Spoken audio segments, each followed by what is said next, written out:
আসসালামু আলাইকুম। একটু আগে 100 পয়সার চা নিয়ে ভিডিও বানাচ্ছিলাম। তো দেখুন, এটা 100 পয়সার চা। চাটা কিন্তু 100 পয়সার লাগছে। এটার কথাটাই অন্যদের জন্য বললাম, মানে টাকা ছাড়া পৃথিবীতে ধরেন পুরুষ মানুষের কোনো মূল্য নেই, বুঝছেন? এই যে চাটা খাচ্ছি, বিনা পয়সায় চাটা দিত না কিন্তু। তো এই আর কি।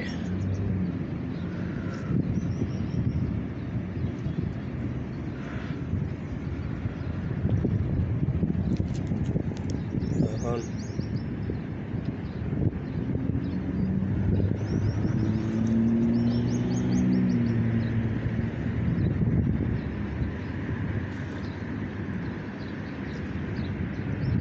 পৃথিবীটা আসলে একটু কঠিন আছে।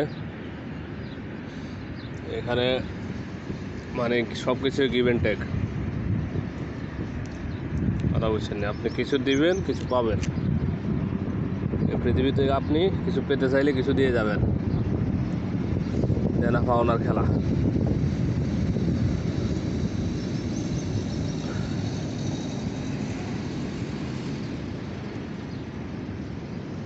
তো নিজেই ঠিক করেন দেওয়ার জন্য, এই পৃথিবীকে দেওয়ার জন্য আপনার কাছে কি আছে।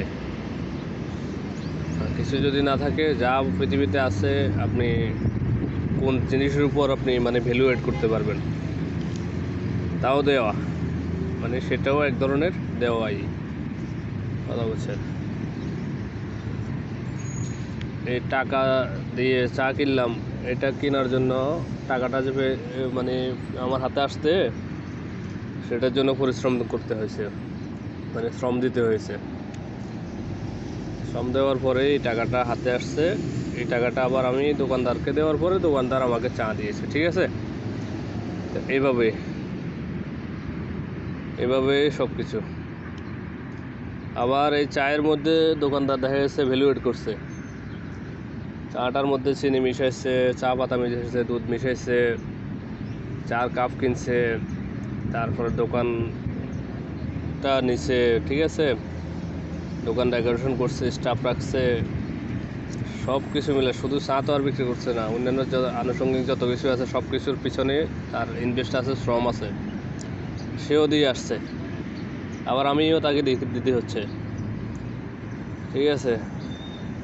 আমি আবার আরেকজনকে দিয়েছি, আরেকজন আমাকে দিয়ে পয়সা দিয়েছে, শ্রম দিয়েছে, শ্রমের বিনিময়ে পয়সা দিছে। তো এটাই পৃথিবীর নিয়ম ভাই, আফসোস করার কিছু নাই। ঠিক করে নেন পৃথিবীকে দেওয়ার জন্য আপনার কাছে কি আছে, দিতে থাকেন, নিতে থাকেন। ভালো থাকবেন সবাই। আসসালামু আলাইকুম।